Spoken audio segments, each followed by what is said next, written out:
요즘 전 국민적으로 공분을 사고 있는 사건이죠. 가평 계곡 익사 사건을 좀 다뤄보도록 하겠습니다. 2019년 6월 30일 가평 용소 계곡에서 다이빙을 하는 39세 남성 윤상엽 씨가 사망하는 사고가 발생했는데요. 국과수 부검 결과 사인은 익사로 밝혀져서 이 사건은 단순 사고사로 종결 처리가 됐었습니다. 그런데 2020년 10월 달에 이 사건이 그것이 알고 싶다에 방영되면서 남편의 생명보험금을 노린 아내의 살인사건이라는 의혹이 강하게 제기가 됐었는데요. 2020년 그것이 알고 싶다에 제보한 것은 놀랍게도 유가족이 아닌 이 살인 의혹을 받고 있는 아내 이은혜였습니다. 자, 제보 내용 한번 보고 넘어가도록 할게요. 당시 이은혜는 남편의 죽음이 이상해요 라고 제보를 한 게 아니라 물에 뛰어내린 배우자가 사망했는데 경찰도 사고사로 익사로 종결했고 사망 진단서에도 비의도적 사고, 익사, 외인사로 나오고 부검 결과도 익사로 나왔는데 생명보험사에서 사망보험금을 지급하지 않는다라는 내용이었습니다. 황당하죠. 모 윤상엽 씨와 이은혜는 11살 차이로서 윤상엽 씨가 일하던 회사에서 만나게 되었다고 합니다. 윤상엽 씨는 연구소 정직원으로서 10년 넘게 근속하고 있는 직원이었고요. 이은혜는 고졸 인턴 사원으로 입사를 하게 되면서 만남을 시작하게 됐다고 합니다. 둘은 2016년 9월경에 결혼식은 치르지 않았고요. 사실혼 관계를 시작을 하게 됩니다. 그리고 2017년 3월에 혼인신고를 했고요. 자, 수상한 점은 혼인신고를 한 지 5개월 뒤 이은혜는 윤상엽 씨를 피보험자로 보험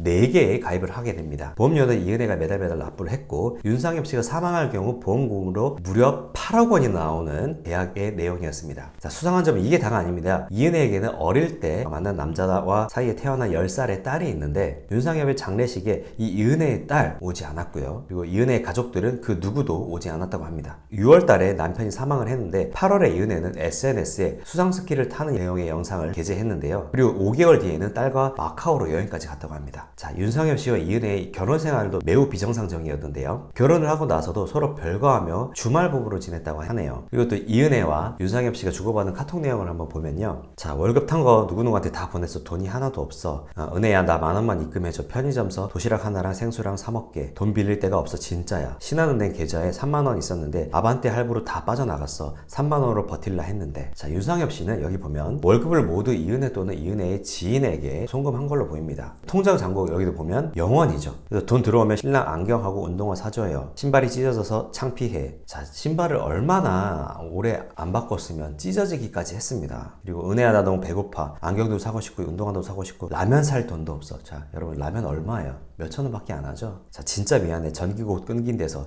진짜 다음부터 이런 부탁 안 할게. 사진에 가상계좌 있는데 나한테 보내지 말고 바로 가상계좌로 3개월 치인데 38,000원이야. 한 달 밀린 거 아니고 3개월 치야. 나 아껴 쓴 거야. 그리고 바쁠 텐데 전화 안 해도 돼. 그냥 전기세 좀 도와주라. 은혜야, 전화 안 해도 돼. 바쁠 텐데 진짜 괜찮아. 대기업에서 10년 넘게 근속한 이 직원이 전기세 3개월치를 못 내서, 그리고 라면 하나 살 돈이 없어서, 신발 살 돈이 없어서 신발이 찢어지고, 참 가슴이 아픕니다. 생활고에 시달리던 윤상엽 씨는 심지어 장기 매매까지 생각을 하면서 글을 올렸다고 하는데요. 귀신 헬리콥터 팔아요 39세 카톡 아이디. 이 귀신 헬리콥터라는 것은 장기 매매에 관련된 은어라고 합니다. 자살 시도까지 했다고 합니다. 윤상엽 씨가 사망 후에 나온 물품 중에는 채무 관련 서류들도 매우 수두룩했고, 그리고 2018년도에는 윤상엽 씨가 개인회생까지 신청을 했다고 합니다. 참 가슴이 아픕니다. 이은혜가 남편 윤상엽 씨를 돈으로만 봤다는 거죠.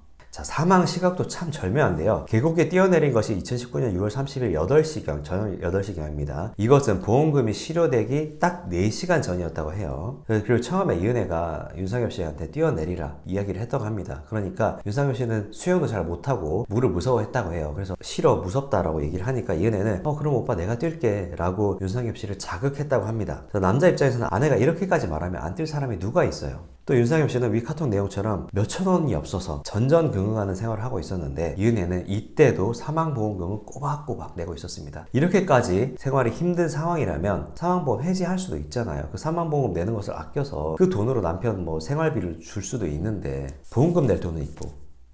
장례식 직후에 윤상엽 자취방에 이은혜와 함께 공범인 내연남 조씨도 왔다 가는 것이 CCTV에 잡혔습니다. 윤상엽 씨 발인일에도 윤상엽 자취방에서 PC 본체와 태블릿까지 다 가져갔다고 하네요. 자, 더 가관인 것은 이번 살해 시도가 첫 번째가 아니라는 것입니다. 자, 이은혜는 독성이 강한 보거피를 섞어서 남편에게 먹인 적도 있고요. 그리고 낚시터에 빠뜨린 적도 있습니다. 2번이나 더 살인을 시도했던 거죠. 더 놀라운 것은 이은혜와 만나던 3명의 남자가 모두 다 사망을 했던 것인데요. 자, 2010년도 김모 씨는 인천 석바위에서 교통사고로 사망했고요. 2014년도 이모 씨는 태국 파타야에서 스노클링 사고로 사망을 했습니다. 그리고 2019년도 윤상엽 씨가 가평 계곡 다이빙 사고로 사망을 했죠. 자, 2010년도 김모 씨 사건 관련해서는 김모 씨와 이은혜가 함께 드라이브를 하고 있었습니다. 근데 인천 석바위 쪽을 지나가고 있을 때 교통사고가 났어요. 그런데 남자분은 사망을 하고 이은혜 혼자 살아남았는데 동승자로서 보험금을 수령을 했다고 합니다. 2014년도에는 이모 씨는 이은혜의 약혼자였다고 해요. 그런데 약혼자고 하니까 우리 신혼여행 겸해서 태국 파타야로 놀러 가자라고 했다고 합니다.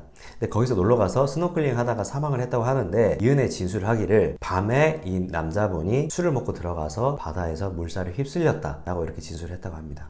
참 이게 과연 공교로운 우연일까요? 자, 지난 30일 인천지검 형사 제2부에서는 이은혜 씨와 그리고 그 공범 조모 씨를 공개수배하는 결정을 내리고 공개수배를 시작했습니다. 죄명을 알아보도록 하겠습니다.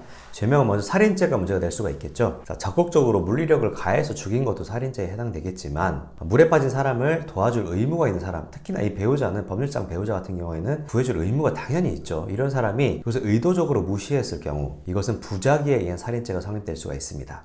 살인죄의 형량은 사형, 무기 5년 이상의 징역이죠. 보험사기 방지 특별법 위반도 문제가 될 수가 있는데요. 보험사기를 한 경우에는 10년 이하의 징역, 5천만 원 이하의 벌금에 처한다고 규정을 하고 있는데 액수에 따라서 가중처벌을 하고 있습니다. 보험금으로 받을 금액이 얼마였어요? 8억이었죠. 근데 보험사기 이득액이 5억 원 이상인 경우에는 3년 이상의 유기징역에 처한다고 규정을 하고 있습니다. 자, 그럼 사기죄로 5년 이상 유기징역, 그리고 보험사기죄로 3년 이상 유기징역, 경합범이죠. 근데 지금 여기서는 매우 죄질도 좋지 않습니다. 아내가 보험금을 노리고 남편을 의도적으로 살해했다? 그 남편은 몇 년 동안 정말 아내를 부양하기 위해서 자기 생활고에도 시달려가면서 그렇게 부양을 했는데 살해했다? 남편이 있는데도 내연 관계에 있는 남자가 있었고 이 내연남과 함께 이것을 공모해서 치밀하게 살해했다? 라고 하면은 죄질이 매우 좋지 않습니다. 이런 경우에는 저는 10년 이상도 나올 수 있을 거라고 생각이 됩니다.